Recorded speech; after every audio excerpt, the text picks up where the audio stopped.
آج 10 رمضان المبارک اس پاک ہستی کا یوم وصال ہے جسے سیدہ خدیجۃ الکبریٰ رضی اللہ تعالی عنہ کے نام سے یاد کیا جاتا ہے۔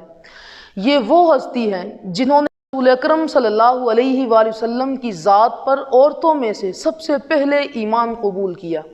یہ وہ ہستی ہیں جن کے بارے میں میرے لجپال کریم آقا محمد رسول اللہ صلی اللہ علیہ وآلہ وسلم فرمائیں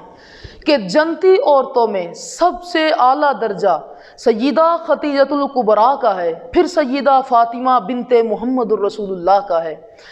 وہ سیدہ خدیجۃ الکبریٰ رضی اللہ تعالی عنہ کہ جنہوں نے حضور صلی اللہ علیہ وآلہ وسلم کا ہر لمحے ساتھ دیا۔ سیدہ عائشہ صدیقہ رضی اللہ تعالی عنہ حضور صلی اللہ علیہ وآلہ وسلم سے عرض کرتی ہیں، یا رسول اللہ صلی اللہ علیہ وآلہ وسلم، اللہ نے خدیجۃ الکبریٰ کے بعد آپ کو بہت ہی جوان اور خوبصورت بیویوں سے نوازا ہے، لیکن آپ پھر بھی ہر وقت خدیجۃ الکبریٰ کو یاد کرتے ہیں، اس کی کیا وجہ ہے؟ حضور صلی اللہ علیہ وآلہ وسلم نے فرمایا، فاطمہ